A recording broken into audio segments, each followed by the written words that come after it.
am genuinely excited to be here with you today to share a topic that's very close to my heart. I love talking about the information in this presentation because overcoming the barrage of negative self-talk and the relentless inner critic in my head has been one of my toughest battles. Like many of you, I've experienced how destructive thoughts can cloud our minds, affect our emotions, and even dictate our actions. So whether you find yourself caught in regular cycles of self-doubt or occasionally struggle with unhelpful thoughts, the topics that we'll explore together will help you begin to see how you can break free from these mental constraints. We're not trying to get rid of negative thoughts here. That's not even possible. We're just reframing the way that we engage with ourselves on a deeper level. Your mind might be trying to tell you that you're going to be miserable, anxious, and alone forever. And the trouble is, the more you think these kinds of thoughts, the more real they seem. But just because a thought exists in your head doesn't make it true. Learning how to tell the difference between what's true and what's not, and recognizing that your thoughts are really just interpretations that can be changed, helps you feel better and more control of your destiny, no matter what's going on in your world or how long it's been since your spouse died.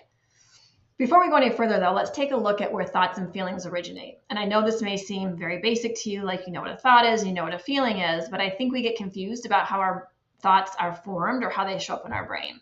So it goes something like this. Something happened. This is a fact. Something happened that is undisputable or that can be verified. We call this an event or a circumstance. So for example, your spouse died. That's a verifiable event. Then you have a thought about the thing that happened. This is where you assign meaning to the event or the circumstance. You decide what this event or circumstance means to you, or in other words, your thought is an interpretation of what happened. Then you feel an emotion based on your thought.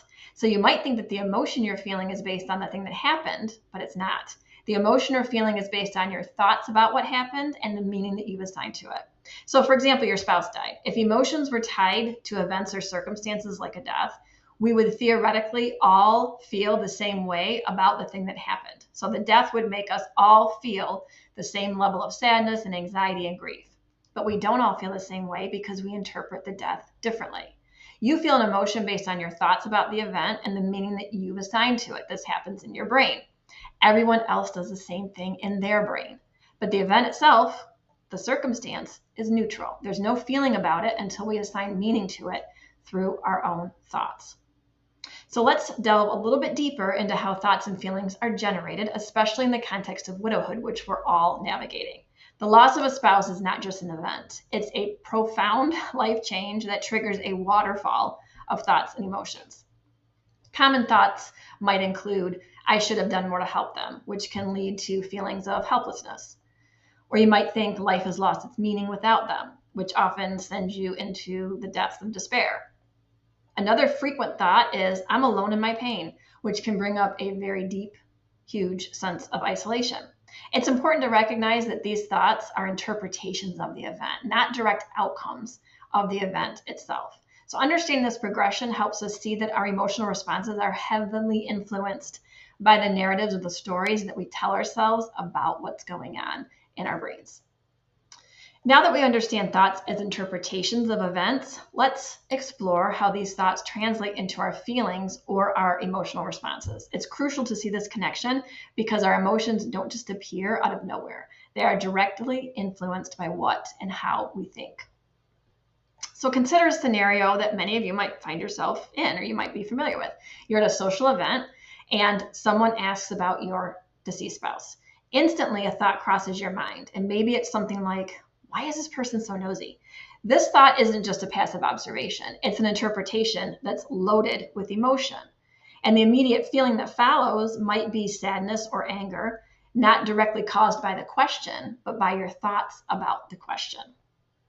Now, what about the opposite? What if your thought was, I'm so glad this person wasn't afraid to ask me about my spouse, and your feeling is that you're valued and that you have respect for this person who asked a really tough question and sometimes an awkward question. This is the key concept in understanding your emotional health, because your emotions are responses not to what happens, but to your interpretations of what happens. I know this can get a little bit mind-bendy, so stick with me, and we'll talk more about how to separate the circumstances or event from your thoughts and feelings in the next couple of slides. But here's a truth bomb for you. Your thoughts aren't true just because you think them. Here's the thing. Everybody has thoughts. We all have thoughts. We have thousands and thousands of thoughts that go through our brains every day. And we individually assign meaning to those thoughts based on the events and circumstances that we experience in our own lives. How many times have you caught yourself spiraling in a negative loop because of what you're thinking about? I do this all the time. I assign meaning to something that happened and then think negative thoughts about it over and over and over again. So if you've ever had thoughts like these, you'll be happy to know they're just interpretations. They're not facts. For example, you might think, I shouldn't have taken my spouse for granted. You're having some guilty feelings about what you did or didn't do before they died, and you think it's true that you took him or her for granted because you're thinking that thought. This thought repeats itself over and over and over again and takes up space in your brain. But is it actually true? Is it a fact that you took your spouse for granted? Well, probably not, because you can't quantify it. There's no measure for it. It's your interpretation of events that happened before your spouse died. Or is it true that you don't have enough time to get everything done? Well, probably not, because we have time for what we prioritize, right?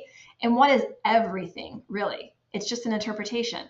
So this thought isn't an absolute truth. You can't measure what everything means. You can try to convince yourself these thoughts are true, and you can tell yourself over and over again they're true, but they're just interpretations in your mind. But man, these interpretations sure do conjure up some major feelings, right? The thoughts on the previous slide, for example, are consistent with feelings like guilt or overwhelm or maybe even anxiety. The thoughts you have in your brain create the feelings or emotions that you experience. So let's analyze this a little bit more. Let's take the thought, I'll never be happy again, and examine it on a deeper level. When you say this to yourself, you feel powerless, right? I mean, who wouldn't? But remember, feelings come from thoughts, and powerless is a feeling you get from the thought that you'll never be happy again. So thoughts like, nothing good can happen to me now, or it's not fair that this happened, or even I don't deserve happiness, are consistent with feeling powerless. There's no hope to be found here. It's all bad and everything's bad. And let's go a little bit farther. Let's take the thought, I don't have time to get everything done, and examine this one on a deeper level. When you say this to yourself, you feel overwhelmed, right? That makes sense because you believe it's a fact that you don't have enough time or can't get everything done. Overwhelm is a feeling that you get from the thought that you can't get everything done. So thoughts like, I'm too busy to take a break, my to-do list will never get completed, or it's too hard to concentrate and stay focused, are consistent with feelings of overwhelm. But these are all optional thoughts. It's not a fact that you'll never be happy again. Never isn't quantifiable. It can't be verified. Your thoughts often feel like facts, especially when they're intense and persistent, but your thoughts are just interpretations or judgments that you make about your experiences, not a direct reflection of reality. And the fact is you might have 10 things on your to-do list. That could be true. 10 things is a quantifiable amount. That's a fact. But the overwhelm part is the optional thought because you assign meaning to the 10 tasks that are on your list. 10 tasks or 20 tasks or even 50 tasks on a to-do list don't have to lead to overwhelm unless you think it does. Wait, what? My thoughts are optional? Well, yes, as a matter of fact, your thoughts are all optional. Remember when I said you assign meaning to your own thoughts? If you're choosing to think a certain way, you can choose to stop thinking that way too. That's the mind-bendy way that our brains work. We can choose to think a thought and we can choose to stop thinking a thought. Even if it's a recurring thought, just thinking about it over and over again doesn't make it true. But we've been conditioned to believe these recurring thoughts in our heads, the ones we tell ourselves over and over again, because, well, they're recurring. We think them often enough to trick our brains into believing that they're true. The only way powerlessness or overwhelm can cause suffering is if you believe powerless and overwhelming thoughts. When you decide that you deserve happiness or that you do have enough time to chip away at your to-do list, you encourage your brain to believe those thoughts instead. And this was a major eye-opener for me because I used to spend a lot of time in a state of powerlessness and overwhelm until I realized I was contributing to my own suffering by focusing on all these overwhelming thoughts all the time. The only way thoughts can derail you is if you believe everything that you think. Now, the point is not to get rid of thoughts. I mean, that's impossible anyway. I'm not suggesting that's your goal here. The point is to stop thinking on autopilot and recognize where your thoughts are causing the most suffering for you. So what happens when you change your optional thoughts? What happens when you think you are worthy of happiness and joy, or that you're crushing your to-do list? Even if you complete one task on your to-do list, you can believe you're crushing it if that's what you choose to believe. When you change your thought from never, or I can't, or it's too hard, to it's possible, I'm doing it, or I'm figuring it out, How does that make you feel? Probably a lot better. I started to feel much better when I decided that good things were still possible for me and that I had enough time to get things done. My to-do list didn't get shorter, for example, but now I think about my to-do list as just a list. The amount on it doesn't dictate what I can or can't get done. My thoughts do. Thoughts like, I am worthy of happiness and joy, or I can prioritize my time, are consistent with not feeling powerless and overwhelmed. Who knew? Which thoughts feel better to you? Start practicing those thoughts instead. And you can do this with any thought. You can practice thinking any of your thoughts about grief or how your spouse died or how you handled it or how you're handling it now in a different way to help you heal and build up your resilience for the future. Now, you might be thinking to yourself right about now, oh, great, she makes this sound so easy. Like all I have to do is change my thoughts, but I don't think it's that simple. And that's an optional thought, by the way, so I just want to throw that in there. But I know you might be thinking that what I'm saying is easier said than done, and it's true. I don't deny it. Our brains lean toward a negativity bias, and that's a presentation for another day. But what I want you to get from this is the ability to understand how your thoughts are formed and how you assign meaning to events or circumstances in your life and how that can create your feelings. So to recap, something happens, some kind of event or circumstance, and then you have a thought about it. That thought is your interpretation of the event. It doesn't mean anything about you as a person or how you're grieving or how you're living your life. It's just a thought. After you have a thought about something, you have a feeling about it. And this is where things start kicking. So that feeling dictates your action or inaction. This feeling will help you decide whether you do something or don't do something. Let's take a look at how our feelings fuel our actions. Let's revisit the thought that you think you took your spouse for granted. In this example, we have two widows or widowers. Both of their spouses died. This is the fact. But they have different thoughts and different feelings about it. In the first example, example 1, the widow or widower feels remorse because they believe they took their spouse for granted. They think they didn't say, I love you enough or spend enough time with their spouse. This widow or widower thinks the death causes their feeling of remorse. But the fact that their spouse died doesn't cause the feeling of remorse. Because the other widow or widower who has the same circumstance, their spouse died too, thought that they said the exact right amount of things and spent the exact right amount of time with their spouse before he or she died. Their feeling isn't remorse, it's peace. So same fact, a spouse died, but two different thoughts about it, which leads to two different feelings. So this is where we can start separating facts from feelings by understanding the event or circumstance can't cause the feeling. The thought about it does. And your feelings dictate your next steps, the way you do or don't do something. So in this example, the widow or widower feeling remorse stays in bed, and the widow or widower feeling peaceful gets up and goes to work. Again, this bears repeating. The event or situation or circumstance itself doesn't cause your feelings. The thoughts you have about the event or circumstance or situation do. And then your feelings send a message to your brain to do or not do something, or to take an action or not take an action.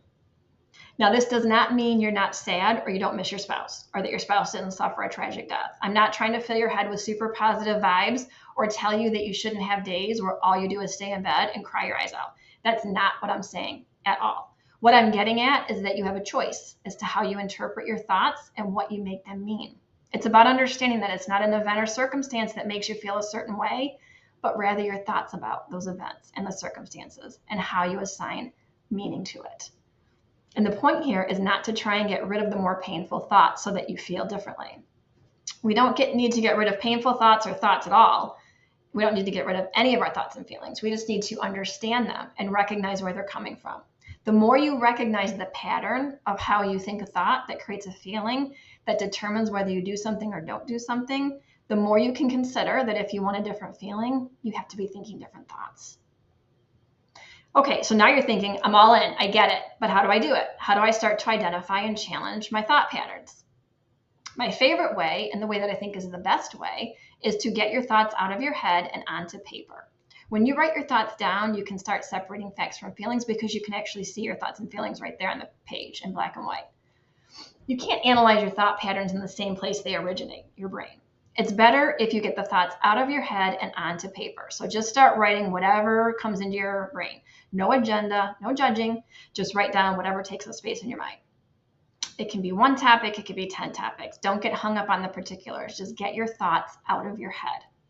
And next, you can start to hunt down the facts. So you could circle them, underline them, or even use a highlighter, but identify what is a fact and what isn't. You have to literally ask yourself, is this true? Can 10 other people verify it?